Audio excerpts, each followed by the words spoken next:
Alrighty guys, good morning, good afternoon.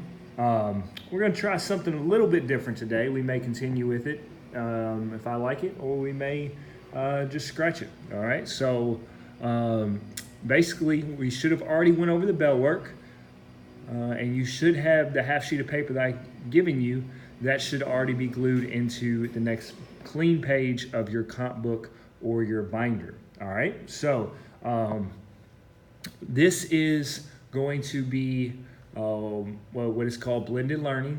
All right, so basically we will start doing more video lectures, and then going from there we will eventually be able to get more interactive class time, as far as you all can do more projects, we can work in groups more. Eventually we will have stations for each group, so this will cut down as far as hearing me talk. You'll hear me talk a lot less, and which is always a good thing. And then you all can kind of go at your own pace. So if, like, for example, you don't really understand something and you need to, okay, I need to hear that again, or if you have a question, you can write that down and I can answer it for you immediately. All right, so bell work should already went over. You should already have the half sheet, so we're gonna go ahead and get started. All right.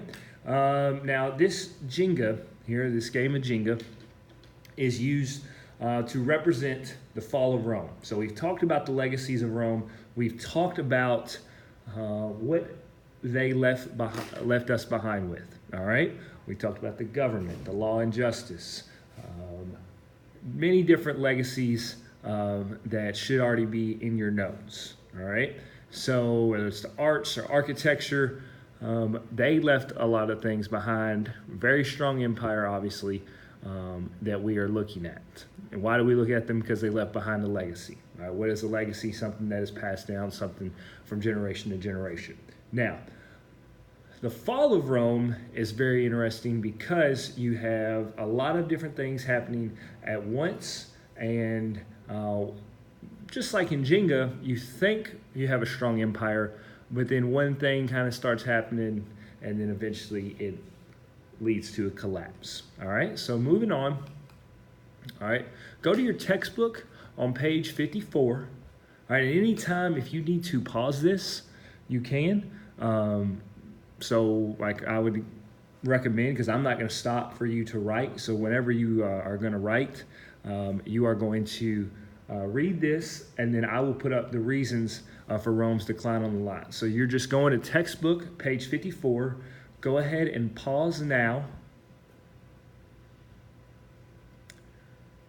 All right, so you should be back. We're reading, you just read Political Confusion, and go ahead and list the reasons for Rome's decline on the lines. All right, this goes on the line of the paper that I just handed out to you. So on the left side, just number it 1, 2, 3. All right, again, at any time if you need to pause to write, that is no problem. All right, so just go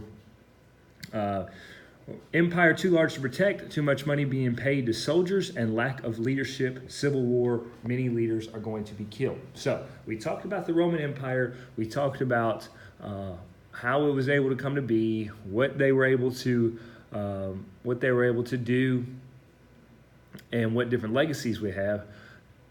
Eventually, the first reason, empire is too large to protect. All right, just imagine Whitworth Buchanan or any school if we just decided we're going to double the amount of students we have, okay, but keep the same amount of teachers, same principals, same amount of amount of workers. All right, eventually it becomes too much. All right, so let's say if we were to get 200 more students, well, eventually the central office is going to let us have more teachers, right? Because we can't have a class of 50. All right, so too much money being paid to soldiers. All right, one thing with government spending, and we see this with the U.S. government today, some people say, you know what, soldiers and government officials, they make too much, and we're spending too much money on different things. But too much money being paid to soldiers, lack of leadership, different factions, different small groups of the Roman Empire, and eventually many leaders will be killed. All right, so these are the 1, 2, and 3 for Rome's decline. All right, so if you need to pause or anything like that to get these down, that's fine. All right, let's see here. Now 4, 5, and 6, high prices, high taxes, and food shortages.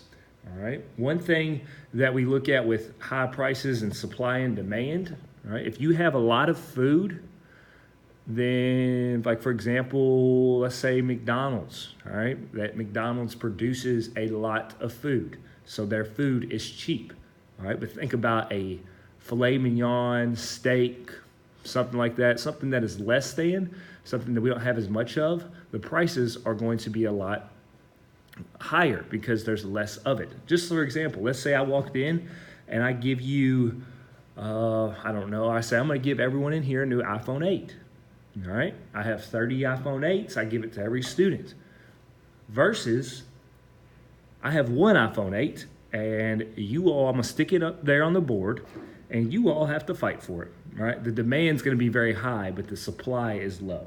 All right, so high taxes, food shortages, people can't eat, they can't pay their taxes, they can't afford basic needs. So that becomes a problem. So money loses value, and then invasions by different barbaric tribes that we'll talk about in the future. So 4, 5, and 6, again, if you need to pause at any time to write these down, however you want to do it, it's fine. Just make sure you're getting these on your paper. All right, so this goes into kind of a summary of the decline of the Roman Empire. All right, political confusion. Rome's government grew weak while the army grew stronger. And the army, again, they're deciding how much they make. They are the ones being paid heavy. To stay in office, an emperor had to pay soldiers higher and higher wages. When they wouldn't pay emperors, were murdered. So, you know, if you have some workers that are demanding to be paid a certain rate, and then you go, and if you're a king or emperor, and they say, you know, I can't pay these people, but I'm going to get killed, right? That's not a good recipe for success, all right? Civil wars broke out. Different branches of the military fought to have their own emperor in power. 50 years, Rome had 22 emperors, okay?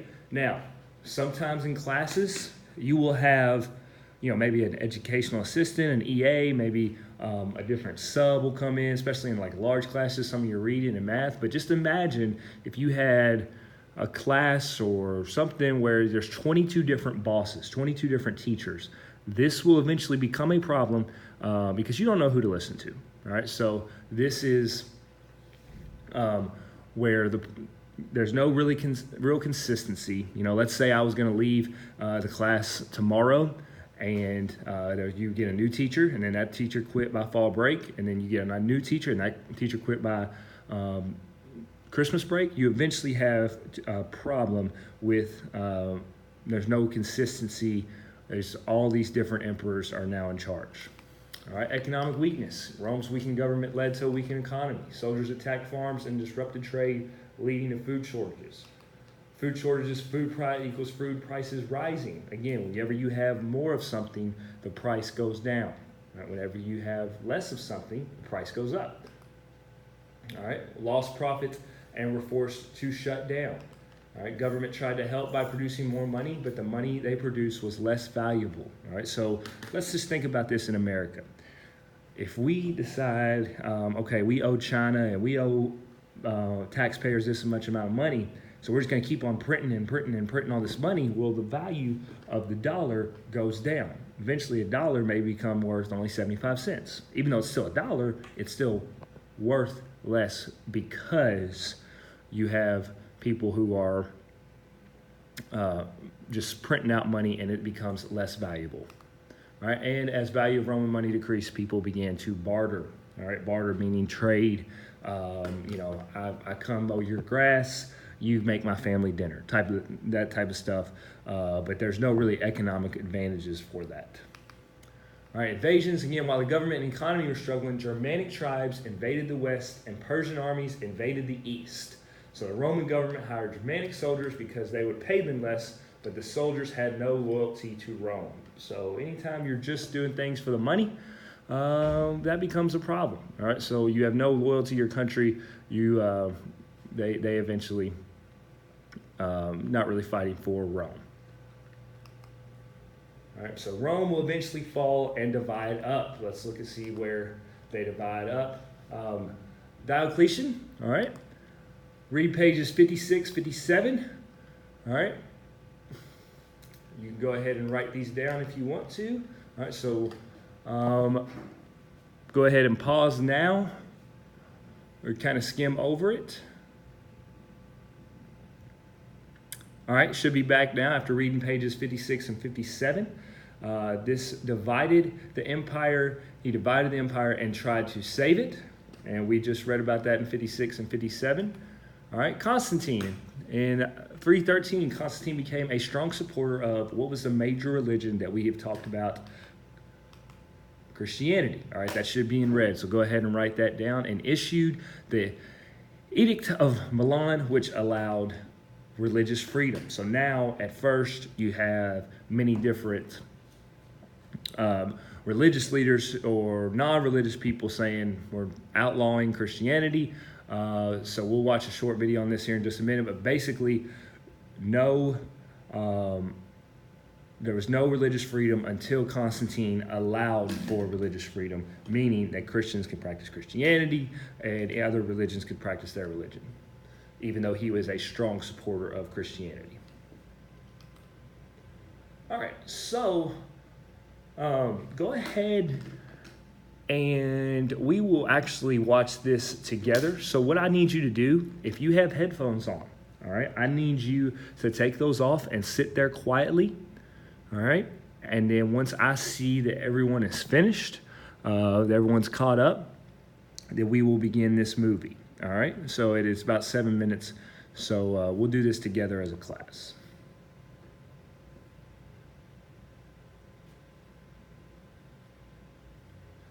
All right, so moving on. Again, we just watched this clip here. All right, so Constantine's move. This two maps here show the division of the Roman Empire. Basically, you're going to have the East Roman Empire, also known as from your bell work, all right, the Byzantine Empire, and then the Western Empire of Rome as well. So Constantine, again, read pages 56, 57. Go ahead and pause. All right, so in AD, and again, this should be on your notes, AD 330, Constantine moved the capital to the city of Byzantium, which we looked at from your map, and renamed it Constantinople, all right?